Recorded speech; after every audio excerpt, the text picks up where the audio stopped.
The grace of God is that what the enemy meant for harm, he can use for good. Welcome to What We Couldn't Say on Sunday, the podcast where we dive deeper into the thoughts, reflections, and messages that couldn't make it into Sunday's sermon. Whether it's a story left untold, a lesson needing more time, or a question left unanswered, this is the space where we can explore the faith journey together in a deeper, more personal way. I'm your host, Seth. I'm so glad you're here. Let's get started.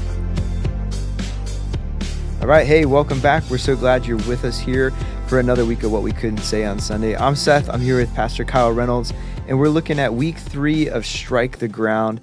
This series we're looking at, could you imagine, kind of the leading question here is, can you imagine what could happen in our lives, in the lives of our family, in our church, in our communities, if we expected God for more? And really, God always meets us at the level of our expectation. So what does it look like for us to expect God for more, to level up our faith, to have greater expectation of ourselves and of our big God? We have big faith because we serve a big God. And this week, we are looking at the story in 2 Kings chapter 5 on Sunday. If you haven't listened to Sunday's sermon or didn't catch it, pause the podcast, go check it out. We're looking at the story of Elisha and his interaction with this man named Naaman. Naaman was a commander of the army of the king of Syria, a man who had great military accolades, but yet he had a hidden disease that he was dealing with, leprosy. And back then, leprosy was deadly, and it was awful disease that impacted the whole body. And ultimately, he was covering that up with his armor, and he was dealing with this issue that biblically, historically in the Bible was always related to sin.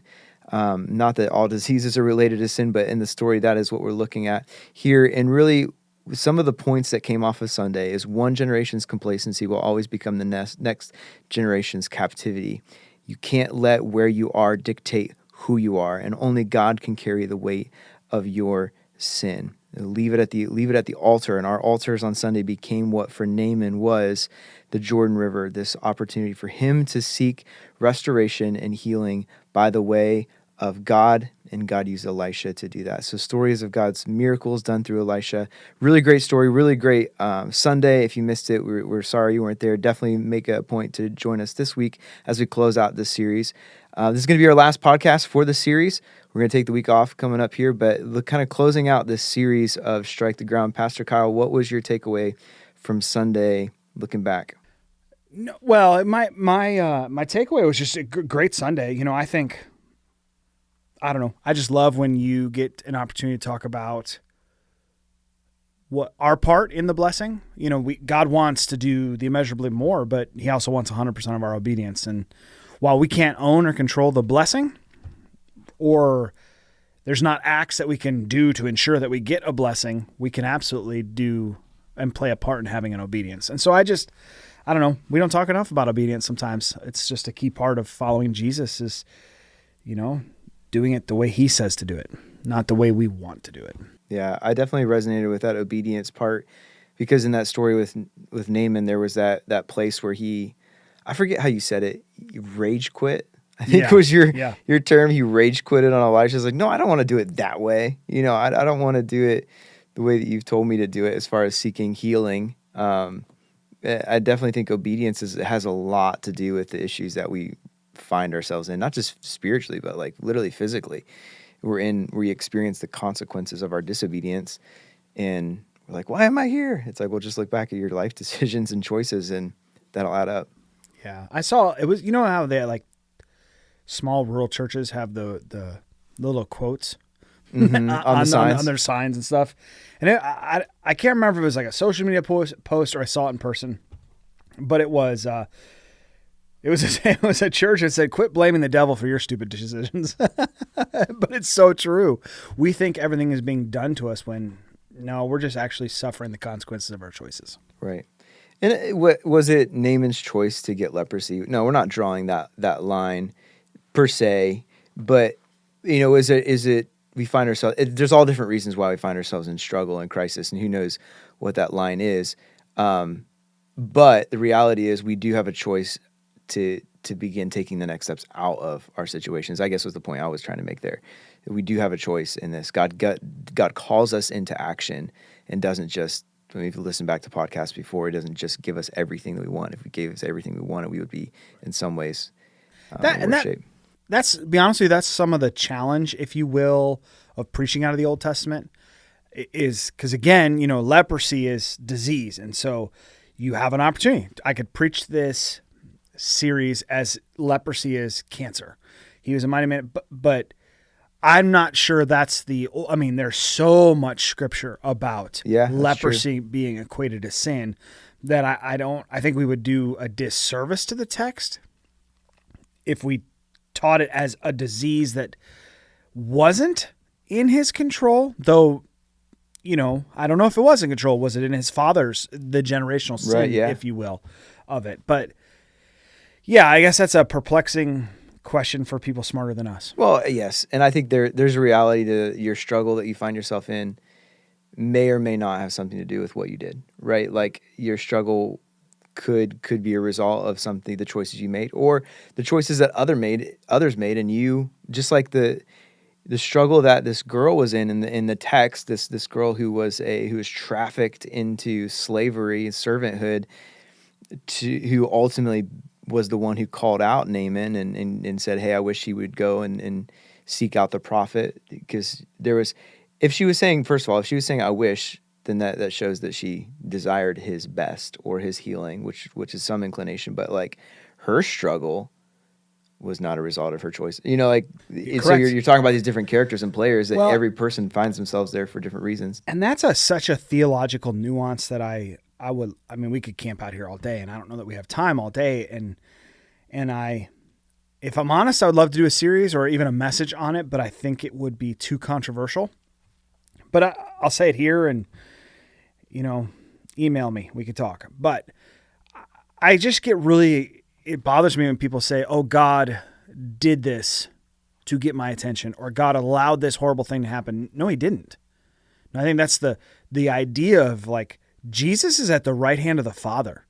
The world as we know it has been turned over to the rule of the enemy, and then he responds as we call out to him. The grace of God is that what the enemy meant for harm, he can use for good. Mm-hmm. He is the redeeming one. He is not the perpetrating one. He did not put you through your trauma, your pain, your disease, your whatever, because he's trying to get your attention or he wants you to focus on him. No, he's going, the flesh is weak. It's disease ridden. It's sin ridden. And there's things that happen because the world is in motion that are not that they're out of his control, but they are out of his order. Sin was never part of his order. Right. And he came on the cross and said, I'm going to bring reorder for those who choose to do it my way. And then when he comes again, he's going to put an end to the disorder. And I talk to a lot of followers of Jesus who they blame God. And again, fine. I wouldn't blame God. I think that's not theologically accurate. Where I really get frustrated by is they have these conversations with people who don't know the Creator Yahweh. They don't know the Jesus that died for us. But when you say it to someone who doesn't know, what an evil God. Yeah. That he gets your attention by causing you to suffer, or he takes he allows suffering and trauma, human trafficking to happen to you because he wants to teach you a lesson or teach his people. That's awful. Right. That's not a loving God. But that's not what it is. Right. And so all that to say that we often try to find ourselves in this text, whether that's right or wrong. But clearly people resonate with the text based off of their experience. And for some people it is trauma done unto them or trauma that they found themselves in because of their life decisions. But ultimately coming back to the kind of the points of the message is God's the only one who can carry the weight of our sin. Just to your point, is Christ died to give us freedom, to bring us. So even though there's consequences and there are things that are a result of sin by us or to us, Christ can redeem, Christ can bring healing, Christ can bring, we can have that Jordan River moment like Naaman had where he experienced the redemption of Christ, but we have to be willing to do it the way of the Lord, the way that he wants it, not just, so our obedience, I'm trying to remember that point that you had there at the end. It was, I'm trying to find it here. Halfway. Halfway obedience, yeah, it doesn't lead to full healing, which I thought was a great point. And I think one of my takeaways from Sunday, man, each service had a little bit different. The invitation was to come forward, and each service had a little bit different response to that. But every service had, people who responded. But certainly, man, 11:30, if you were there, like there was an outpouring of the Spirit moving in people's lives who wanted to. Who wanted to have that experience and just seek the Lord, to just surrender it all to Him, on not on their terms, but just say, Lord, have your way in me, and I'm willing. Now, I may be wrong, but my observation, that is very indicative of our lives, right? Or of the church life. 8:30 is predominant followers of Jesus. There are people who Sunday is their rhythm, their routine. They're in church come hell or high water. And so it was interesting because the response of the Jordan, which, again, the response to the altar, and I don't mean altar in general, I meant just on Sunday. The idea of the Jordan River was meant to be uncomfortable. It was meant to be exposing. It was a revealing of your sin nature so that Jesus could heal it, so that God could take care of that work. And so we don't do a lot of altar moments. We absolutely do a lot of spiritual moments where we want you to have this opportunity with God. But 8:30, it was interesting to me. It was people who have been following Jesus for a long time who needed reminding and just going, yes. And so I loved it. 10 o'clock's the in-between hour. It's the hour where, you have the people who, because that's peak church time across the country. There are people who won't give up their seat. They're set in their ways. They tend to think that the world revolves, or church should revolve around their availability and their schedule, as well as some new people. And so that was the response that was the weakest, because it's the I don't want to be found out crowd. That's the people who needed to hear the message. 11:30 is, for us, is a lot of our newer to Jesus people. A lot of Catholics who are going, whoa, I did not know church could be this real, this raw, this, I thought it was just a performance. And so again, I'm not surprised at the outpouring at 11:30, because 11:30, most likely, in Kyle's opinion, has the least amount of behavioral indoctrination of this is how you act. They're the most vulnerable. Right. They're the people who are like, they're just living the scandal of grace right now. And so I'm not surprised. It was exciting. And I had one of our seasoned saints, former pastor on staff. He's Pastor Tom, just lit up like, man, altar's full. This is what church is about. And it is. And I think I don't want to ever get caught up in the illusion of altar's full or full obedience. Yeah. Like full obedience is what I want. Altars are not an indicator of obedience. Right. Well, and I definitely felt that. I was like, man, if obedience could just be the result of all of this intentional movement of people coming forward, that's really awesome. The thing that we couldn't say on Sunday too is that we were all like watching the weather. The fact that we had like this tornado watch, on our phones pop up. We're like, what are we going to do if this turns to a warning and we got to move all these people, So if you're listening to this, it's just like, yeah, that was on the back of all of our minds on Sunday as we were, as a staff, trying to figure out and watch and praying like, Lord, you're doing something here. You're outpouring. Just keep the enemy at bay from disrupting, using something like that to cause a disturbance. So that was kind of fun to have on the back of our minds there. So, hey, either what hit the cutting room floor, which obviously we're trying to look at the story of Elisha here and other things that we couldn't add between this week and next week. Yeah.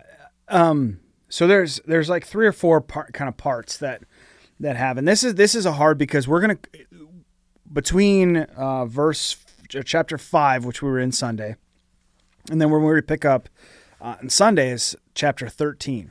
So it's weird because you have 8 chapters, but it's unique because Elisha isn't the central character of those 8 chapters. Interesting. He actually kind of moves to a peripheral role. And it's not because of sin. It's not because of his choices. It's not because he failed. He's not a failed leader. It's just there's other things happening in the king of Judah, the king of Israel, with the northern kingdom, with Israel, and just their enemies and their players. And so there's only a few things, but the few things that there are, they're really good. And the first is that I wish I could have preached this, but again, it just didn't fit. There wasn't enough time. So this is a true cutting room thing. So Naaman comes, right, with all of this gifts for Elisha. And Elisha rejects him. Now, I kind of added a sense of confusion, and so this is my opportunity to clarify the confusion. He emptied carts to take earth back, Holy Land with him. That is true. But I want to be clear that Elisha still rejected the gift. He did that. He's like, no, my ministry is not for sale. Right. And so he sent Naaman on his way. And Gehazi, which is one of Elisha's like proteges, his servant, had a problem with that. And he goes to Elisha. He's like, man, how could you send Naaman away without receiving anything? And, Elisha's like, yeah, because we're not about money. He kind of gives him that whole talk and goes about his business. Well, Gehazi runs down and chases after Naaman and said, hey, Elisha sent me to basically help me support these two families. I need some silver.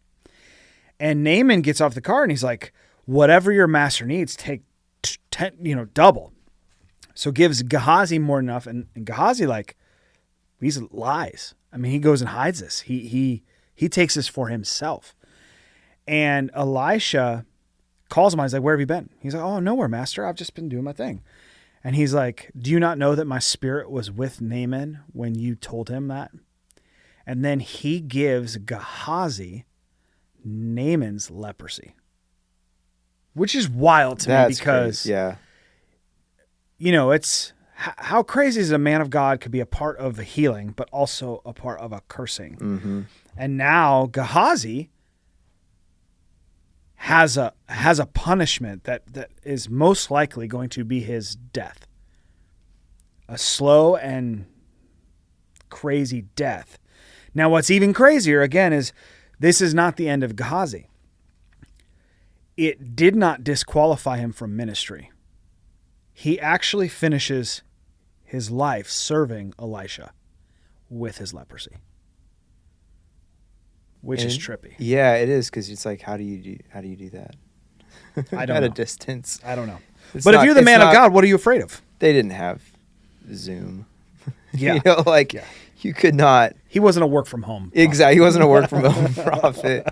Which just that's the whole thing that blows my mind is how that, and obviously God had his hand around Elisha to keep him well. I mean, God's in control, but to see how the Lord can use despite, and it never says in the text. I mean, God never necessarily says that he was healed, and obviously the curse says you won't be. Right at the end of that, at the end of chapter 5, his skin was as white as snow. From that, which is to your descendants forever. Not just to him, but to his descendants forever in verse 27. See, generational blessing, generational cursing. Yeah. I'm telling you, man, God cares about the family.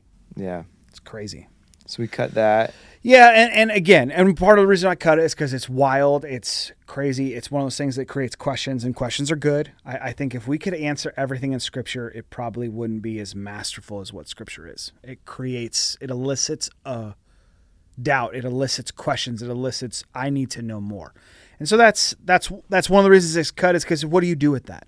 Yeah. I don't want to ever tell someone, well, yeah, your choice today is going to define your future. Oh, and your generation's future. Negatively. Now, that's true, though. It is very true. It is very true. But that's where it's like, I don't know. I just have to believe that Jesus, and again, that's the joy of living in the post-New Testament, post-resurrection, is we get to go, oh yeah, Jesus. These guys, it is what it is. Right. Sin demands a punishment. You are the punishment. Case closed. Right. And that's just the greatness of what he did for us on the cross. Right. Which I, again, cannot imagine living under that law, which is... No, but it does go to show you, in this case, just the idea of obedience and honesty, integrity, especially someone who's claiming to do the right thing, but it was very much intentionally doing the wrong thing for selfish reasons.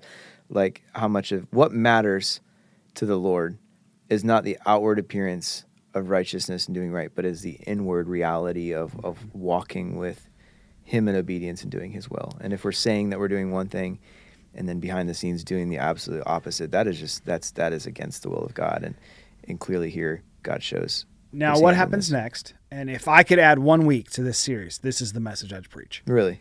Yeah. Because it fits in line with the idea of how does our community or the people we surround ourselves with. So on Sunday, we invited, hey, if you're ready to take your next step, you have questions, you need more information, come hang with us in the hospitality room. And this young man came in and he's like, what do I do with my friends who don't value what I value anymore? And it was a great conversation, but it's just the perfect reason is because I think people are starting to pray big prayers. They're trying to take steps towards bold obedience, big God obedience.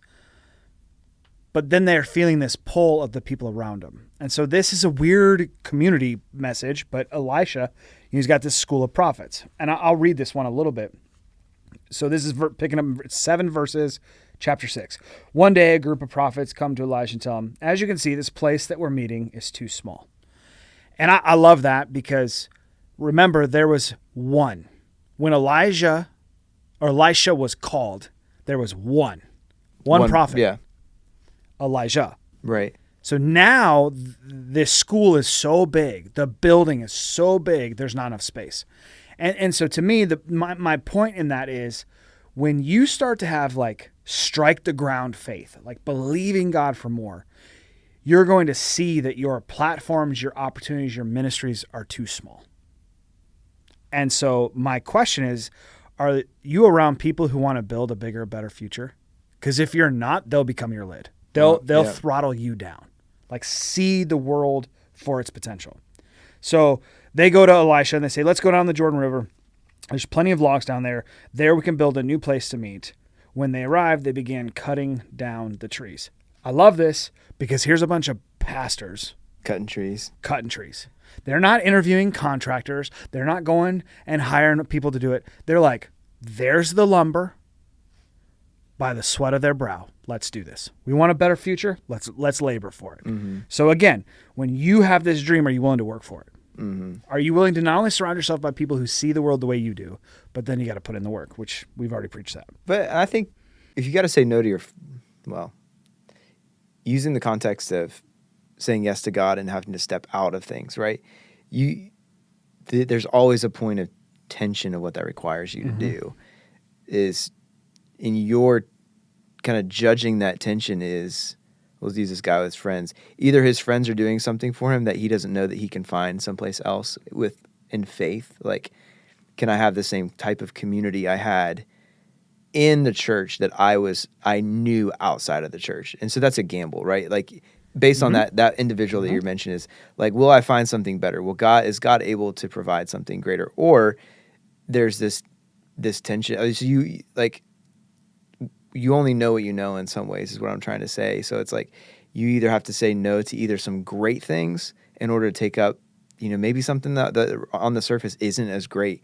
If you knew community in a great way, but that community was in bars and is not in circles that are life-giving, to you that might be like the benchmark of great. But yet you have to lay that down in order to take hold of what and kind of trust God with, is this going to be better or not? And I don't know how that translates to the story other than just saying like, sometimes what we know is hard to let go of in order to take up something else that's unknown. 100%. That's why I said add it to it, because it goes that thing that even with your community, even with what, people who want to co-labor with you, you have to trust. Like your obedience is not group consensus. You have to go first and you got to trust God. Will you give me what I need? The vacuum of that my obedience caused, will you fill that space? Mm-hmm. And I think he does. So these guys are laboring, and this is the part that I would really press into, because when you have that big God belief and you go to work for it, you dig the ditch, you start digging. It is amazing how often in our labor, right, we're working for it, we're being obedient, we can forget why we started digging to begin with. Mm-hmm. And so these guys, right, so what happens is like verse 3 or 4. But as one of them was cutting a tree, his axe head fell into the river. Now, here's my point. When you go and put your hand to the labor, you cannot forget why. And so my point would be we have to maintain our spiritual edge. See, because an axe head doesn't just fall off. Like like an axe, right? It's like a chainsaw blade. It doesn't just fall off. It typically breaks because you didn't keep it sharp. Mm-hmm. The dullness created a vibration and a response, and it rattled free. So here's this dude, he's cutting, and he's neglecting his edge. He's neglecting staying sharp. And of course, it falls off. And so the question I would ask people is in their toil, when they're praying for something, believing for something, and working for something, have you lost your effectiveness and your enthusiasm for doing the work the Lord has called you to? And we need to check ourselves, because if we don't, that's where we wreck ourselves, is we forget the why. Your first sermon. This is my first sermon. This was your first sermon here. My first sermon here. Was this? That's an impressive memory that you have that. That was 4 years ago. I don't know if it's because you didn't wear socks that day. Oh my. So it was seared into our... No, but yeah, no, it was at the same point. Listen, you cannot just say the socks comment and then walk away from it. Hey, everybody, you got to make an impression. I preached my first sermon here, and the most controversial thing was that I didn't wear socks. I just, that's the joke, okay? Just so everyone knows. But was it the same point? Was it the same takeaway? Well, so here's what's crazy.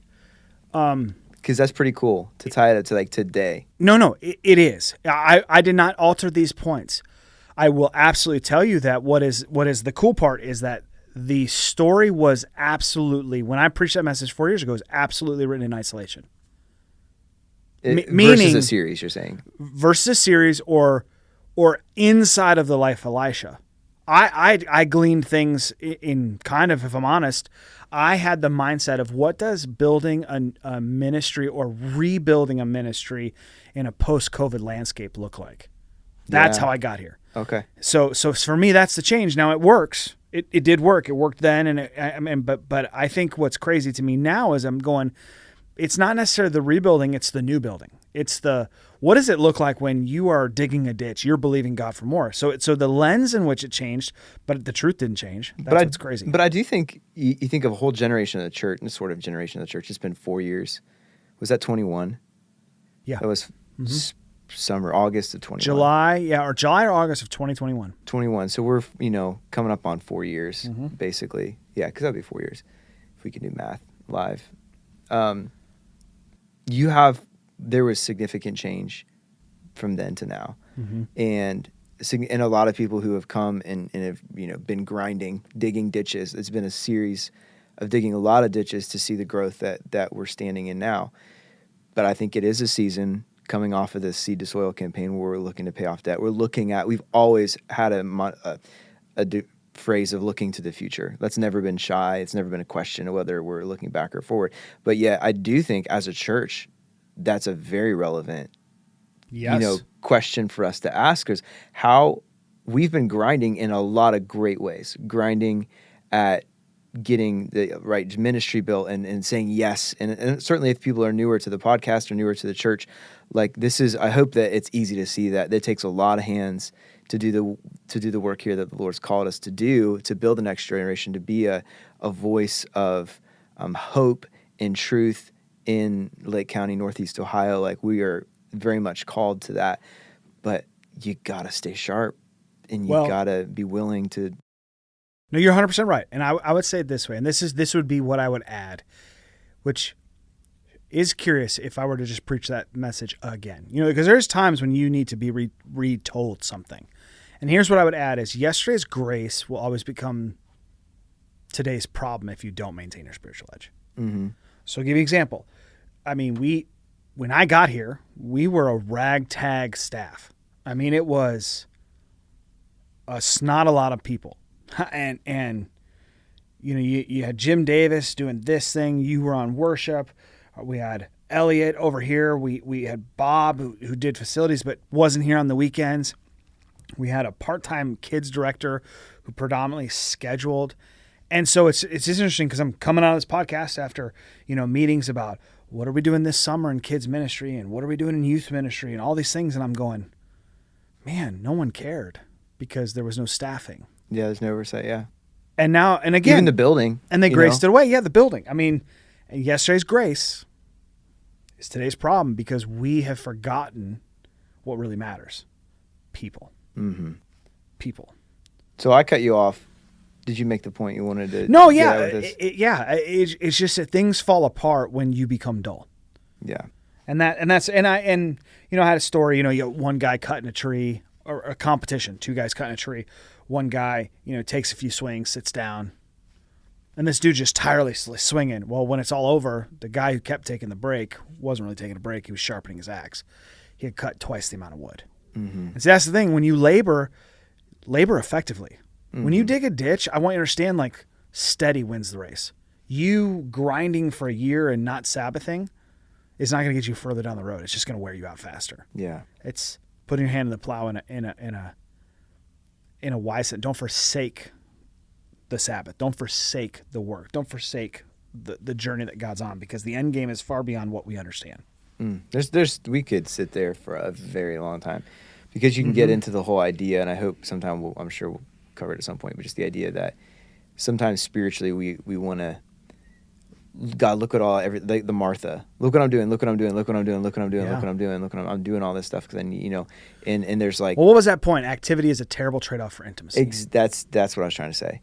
Is sometimes we look at our activity, look what I'm doing, look what I'm doing, look what I'm doing, instead of like, yeah, but at what cost? Like, where are you at with just sitting with the master and being there, and with letting the intimacy and going that you are human, you're going to break down, you cannot keep up this pace. You need, God built rest not just for there to be rest, but for you to be recharged in order to be your best. So we can keep going, but there's a lot there. So right, the axe head falls into the river, and the man freaks out because it's a borrowed axe, and we'll talk about that in a second. And so he goes to Elisha, and Elisha goes, "Where did it fall?" The man of God asked. When he showed him the place, Elijah cut a stick, threw it in the water, and at that spot, and the axe head floated to the surface. "Grab it," Elijah said. The man reached out and grabbed it. And I think that's the grace in this, is that what has been lost can always be restored. And again, just a wild story of Elijah, just being this peripheral. It's about this young, eager, swinging an axe, wanting to change the world, building a bigger sanctuary to worship God and to train more people. He's neglected a spiritual edge. It's a borrowed axe.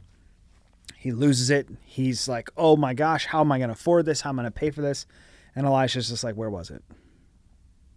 Throws a stick in, and all of a sudden something that's heavy, something that's weighted, something that's not supposed to float floats. That's crazy. And he gets his axe back. And I think that the last part is just that we have to always remember we're on borrowed time. Mm-hmm. We're not guaranteed tomorrow. We have us today. So we do a lot of plotting, planning when we need to be participating. We need to be pushing the plow. Yeah. Not planning. We plan so much. We plan to the point of paralysis. Oh, Lord, when I have this, I'll do that. When I'm still working on this, I'm still strategizing. And I saw that when I was in Brazil last year. And you felt that in your soul, like, as a conviction? Oh my gosh, yes. Yes. And so I'm going to come across real judgmental. I'm not trying to be judgmental, but I'm letting you into my life right now. Which I was going to say, you're probably one of the most planned persons I know, so this is going to be interesting. Yeah, no, and I'm letting you in my head, and again, I don't mean any judgment on it, but I'm watching. I go to Brazil, and we support an amazing man of God, pastor down in Brazil, who's just igniting a movement in Brazil. And Brazil's a crazy place. It's the same size as continental United States. And every 100 miles you go inland, you go back 100 years in technology. Fascinating. So that's wild challenges. I mean, you're at technical hubs on the ocean, and 300 miles inland, they're living in mud huts. I mean, just vast amount of diversity in all these ways. Okay. So we go to this little village, 30, 40 miles inland. So absolutely they didn't know technology. Absolutely do they have. It is far more first world living than third world living. But what hasn't caught up is the buildings, the roads, the infrastructure. So all this small economy, a lot of people have to travel, a lot of farmers, a lot of laborers, a lot of factory workers that are taking advantage of inland and have access to greater markets on the coast, but they're not necessarily living in it. And a guy there says, hey, his name's Telly, and I'm a guest of Telly, so I get to, by proxy, go with him. Hey, I got a guy who has a space and is allowing us to use it. I'm going to start a Bible study. So we go, and I'm asking Telly, like, where are we going? He's like, well, I don't really know. I just know that this young church planter has an opportunity, and he's invited us to take it.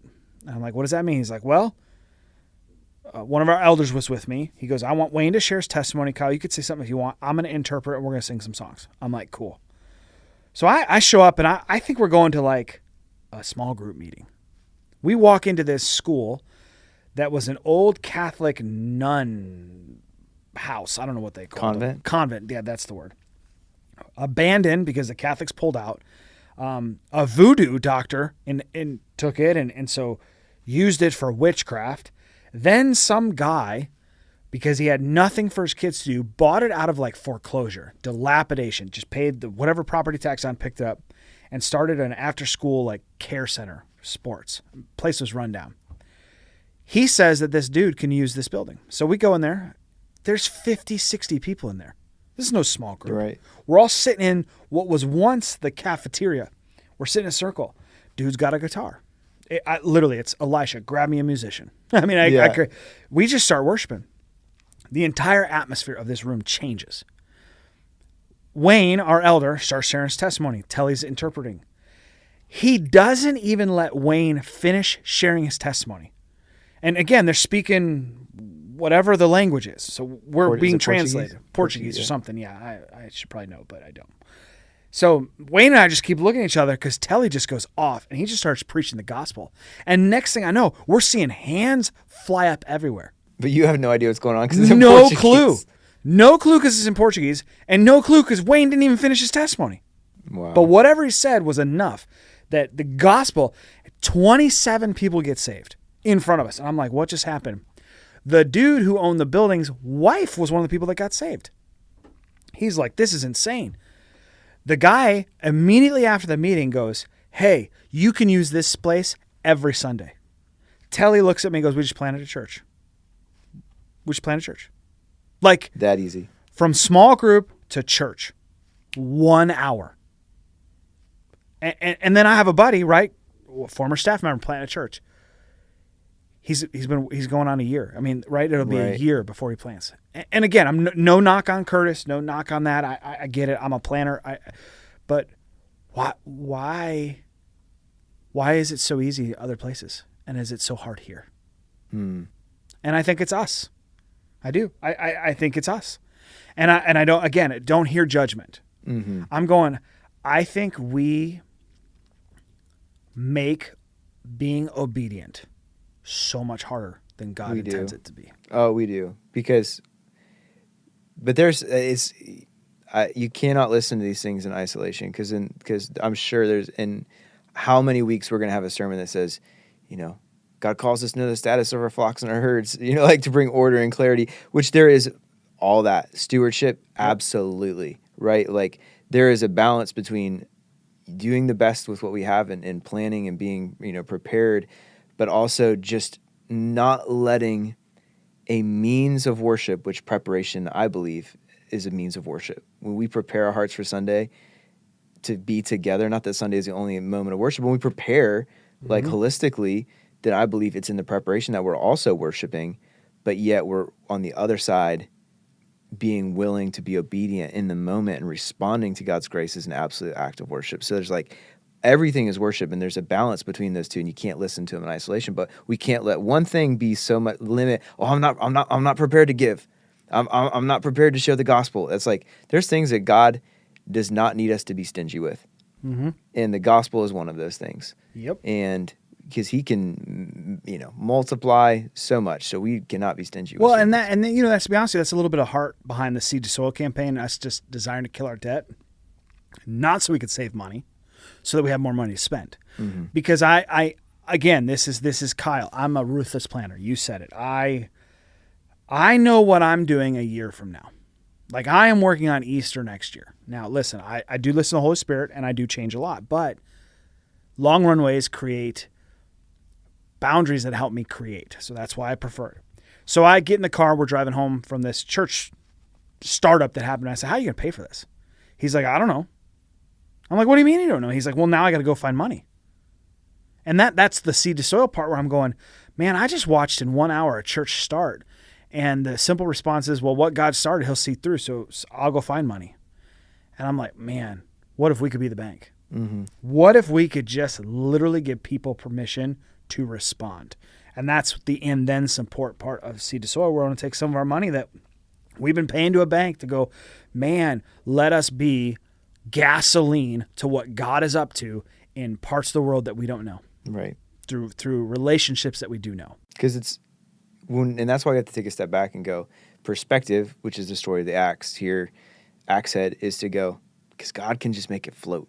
Yep. He can bring it out, but we don't know what it is, but we got to be willing to receive it, but we got to be prepared to receive it. Correct. And have a mindset there. So obviously we're talking about a balance here, but I hope you heard a couple things here. Is one, yes, we need to be willing, and our willingness, we should be prepared to say yes when we can.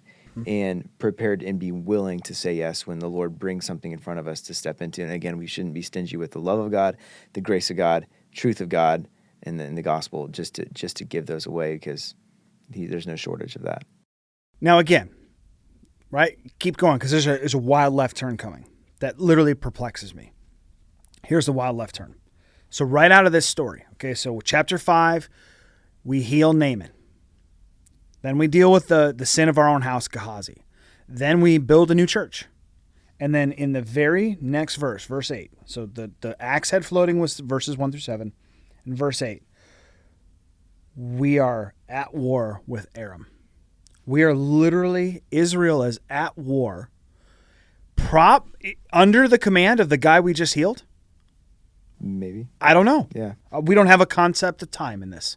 Right. But we literally just healed the commander of the Aram army, and now we're at war with them. That is wild to me. Talk about global politics of that day and age. Like the person we just brought relief to, we're healing. And so they're attacking us. And so Israel's trying to get the king of Judah all together, like, let's go war. And Elisha's like, don't do anything. And he's trying to get him to stop. And then he says, listen, the Lord's going to fight this battle for us. And the king's like, are you an idiot? There are horses and chariots surrounding us. What do you mean the Lord is going to fight this battle for us? And I love what Elisha prays, which again, this is what I would want us to start praying. And I hope that the Lord is as good to us as he was to this guy. And I believe he will be, but when we pray these prayers. When the servant, the man of God, got up, went early the next morning, the army of horses and chariots had surrounded the city. Oh no, my Lord, what shall we do? The servant asked. Don't be afraid, Elisha answered. Those who are with us are more than those who are against them. There's more with us than there is with them. And Elisha prayed, open his eyes, Lord, so that he may see. Then the Lord opened the servant's eyes, and he looked, and he saw that the hills were full of horses and chariots of fire around Elisha. And again, that's what I just want to understand, man. The battle we face is not of earth. It is of spiritual places. It is of supernatural. Mm-hmm. And when you're feeling like you're outmanned, outgunned, out-resourced, out-created, out-creative, right? There's no way that you feel like you can see what God is asking you to do to accomplish. That's when you need to pray, Lord, help me to see what you see. Mm-hmm. Because when you see that there are chariots of fire on your 6, man, it's like the Avengers Endgame. Yeah. Right? If I got to take down Thanos by myself, I will. And then all of a sudden, bam, all these other people come. And then that line, man, Avengers assemble. Right. That's the imagery when Elisha's like, see what I got? Yeah. We got this. Oh, man. That's a cool image. I didn't, put that together, but that's awesome. The perspective is a big thing, because you can be in the middle of your crisis, and your crisis is very real. Whatever that crisis is, you're finding yourself feeling surrounded, feeling oppressed. Maybe that's a financial issue or a health issue, or who knows what it is. It could be anything.